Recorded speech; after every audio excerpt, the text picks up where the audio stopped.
Hello and welcome to review number 26 of The Quest for Connery, and today's film we will be looking at is the 1981 film directed by Terry Gilliam, Time Bandits. You might have heard about this. It's quite a famous one.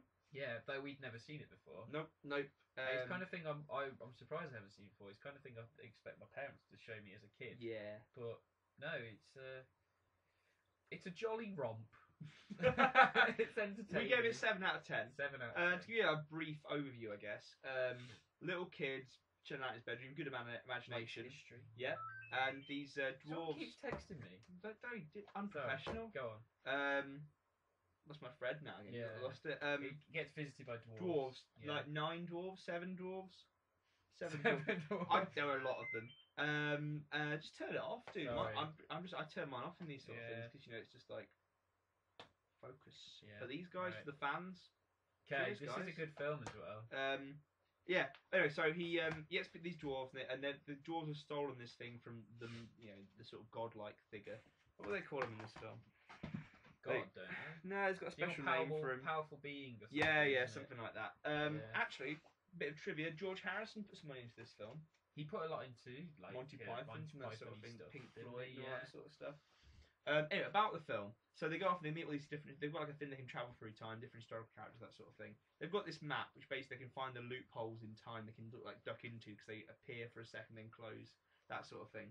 So you get like all these great sort of not cameos but extended cameos in effect.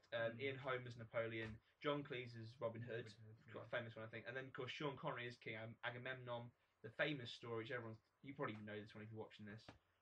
Because Terry Gilliam wrote in the script, or whoever wrote it, was like Sean Connery or someone cheaper. And then Connery was like, oh yes, I love this script. And this is coming after, this is the first film he did after Cuba. Yeah. So he needed to get credibility back. And yeah, so the reason we're giving this 7, because as a whole, it's really, the kid who plays the main kid in it, who gets picked up by the dwarves, really engaging, good child actor. Yeah. The dwarves themselves, they're funny. There's a bit of emotion. They've got different characters. It's sort of like the 7 dwarves in effect. They're all got slightly different characteristics, and they're really engaging as heroes in effect. The main problem is that some of the parts aren't great. It drags on sometimes. Yes. Especially the Napoleon part kind of drags on. It's so basically many like, oh yeah, we get it, you're short. Yeah, they were like playing with the idea that Ian Holm as Napoleon was short and he likes the dwarves because they're shorter than him. But it just went on. It just tires, yeah. The John Cleese bit, for example, is absolutely brilliant. I mean, John Cleese does. I mean, it's Gilliam, so it's like and Michael Palin keeps popping up in it a few bits. Yeah, there's that and that bit's all right. It's not great. The Connery bit's pretty good. He's like a sort of standard tough, hero. And Agamemnon just. This is kind of like his beginning of his mentor role. In a sense, yeah, vaguely. He becomes the father figure of this kid. The kid really. The kid's parents are really rubbish. Yeah, sort of thing. It's a really weird film in parts. Yeah, really Gilliam is weird, but then I think like we say this all the time about Gilliam's films. The problem visually they look good. And this looks really good visually. There's some really nice moments in it. But this one actually, more than a lot of the other ones, is actually much more coherent. At least it's sort of going somewhere. Yeah. But I guess in point say one, it becomes a bit episodic, and some of the episodes drag out. Yeah. But luckily the main kid, can't even remember what his name is in the film now. He's engaging enough to keep it. And the dwarves. Going. Yeah.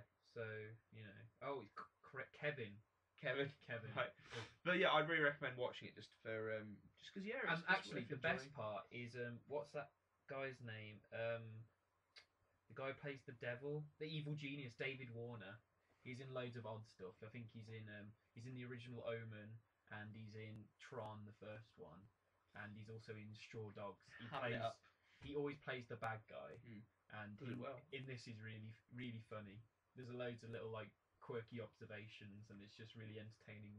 But right then with Ralph Richardson as the Supreme Being, it's just a bit, I don't really like the ending. The ending's a bit weird, isn't it? It is a bit weird.